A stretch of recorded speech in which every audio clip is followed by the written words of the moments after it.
questions here this morning. These two questions are sort of psychologically motivated. They're things that are just general questions to help you mentally deal with and process the issue of saying goodbye.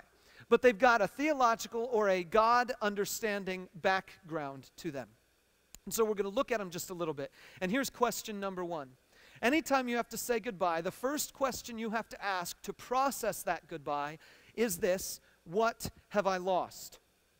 Every time I do a funeral for someone, I'm talking with the family and I'm asking them questions about the loved one that they've lost. And I always ask them to tell me stories of great times they had with that person. I say, tell me something that that person did that was just really funny. Tell me something that that person did that really cheered you up, something that person did that lifted your spirits. Basically, what I'm asking them to do is to tell me all the things that are good that they remember about that person. Now, of course, it makes them feel better because then they're thinking about how fun it was to know this person. They're thinking about good things. They're laughing, all those kinds of things. And that makes them feel better, but that's not why I ask the question. I ask the question because I want them to be aware deeply about what it is that they've actually lost. When you lose a friend who's very close to you, or when you lose a loved one to death, there is a loss there. Loss of companionship, loss of laughter, loss of the smile that they show you, loss of all kinds of different things. And every time you have to say goodbye, there is a loss involved. And so I ask you just to evaluate, where is that loss? What have I lost? And here's the promise. I believe this. It is that every time you can identify the thing that you have lost, you have learned something that God designed you to have. Track with me on this. Every time you can identify a loss, you have identified something or a part of something that God designed you to have. If your soul feels ripped because there was a relationship that is pulled out of you because that person is no longer there, that connecting point between you and them is something God designed for you. You feel a connection to their laughter. God designed you to experience joy. You feel a connection to just their companionship. God designed you to never be alone. You feel a connection to their sense of purpose. God designed you to have a sense of purpose. No matter what it is that you have lost in that goodbye, it reveals to you something that God designed for you to have. And here's the promise. If God designed for you to have it, then God has the power to bring it again. If God designed for you to have a particular connection, a particular relationship in your life, God has the power to bring it again. So you have to ask yourself, what have I lost? Because it's only in recognizing the loss can we identify what God designed us to have. Here's the second sort of processing question. The second question is, what will I carry with me? Every time you have to say goodbye, something is lost and something is kept. And you have to ask yourself, what is it that I'm going to carry with me going into the future?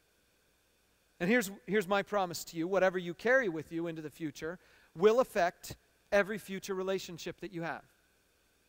I mean, from the most profound connection that is broken in death to the most insipid connection, like when you sell your car. Every one of the connections, every one of the relationships on that spectrum from there to there is a relationship that you experience loss and you carry things away from it. That's what nostalgia really develops into with stuff like your car. Your next car, oh man. I remember my old car had this air conditioning that would freeze you out. This one's okay. Or, man, I remember the old car. It got so much better gas mileage. Or maybe even the quirks. I remember the old car, you had to pump it 9 times before it would start. And then when it would start, you had to sort of rock in the car to sort of keep the gas flowing. But I loved that old beast. You know, whatever it is, we've got connections and stuff that flow into the past, flow into the future. We're carrying something with us. And everything you carry from a past connection, a past relationship, will affect your future relationships. I know there are some people who respond to a goodbye by basically getting into the next relationship as fast as they possibly can. And they voraciously search to refill their empty soul. They've recognized the emptiness because God designed them for forever, and they've lost the temporary, and now they're hungry again, and so they search, and they jump, and they voraciously go after the next thing. Have you ever watched a dog eat? Do they eat slowly? Like savor their food and, oh, that's good. No! The dog sees the bowl of mush and he digs into it. He goes after it. It's gone before you know it. And it wasn't that good. Have you ever tried that stuff? No, I'm just kidding. I haven't either. But I've seen people and I wonder. The dogs just, they go out, and that's what some of us do. We say goodbye and we say, there's no hope again. I'm just going to rush right into the next thing. Some of us carry the past with us by saying, okay, I had to say goodbye. I'm never letting that happen to me again. I'm going to protect myself and isolate myself from all other possibilities of getting hurt that way again. But you know the bottom line is? We were designed for an eternal connection.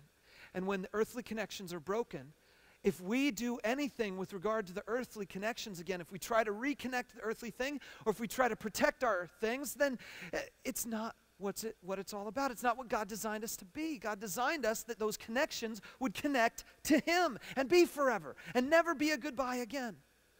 So the third option that you can pick is to get connected with God. Nevertheless, I want to share with you some verses here that show the biblical kind of carrying things with us idea. Look at Exodus 13, verse 19. It's the same chapter, basically, the same story, but it tells us that Moses did something that fascinates me. It says here, Moses took the bones of Joseph with him because Joseph had made the sons of Israel swear an oath. He had said, God will surely come to your aid, and then you must carry my bones up with you from this place. Joseph, the man with the amazing Technicolor dream coat, the same guy. He's the guy who went to Egypt first, became a high-ranking official in Egypt, and was able to spare all of his brothers their lives because there was a big famine in the land, and Joseph was the one who had prepared to save the food so that people could eat. And so his brothers and his whole family went down to Egypt so they could participate in this grand harvest of food. That's how they ended up in Egypt. And then as they continued to live there, 430 years later, they end up in slavery. Well, here's Joseph, way before any of that happens. And he has told them, carry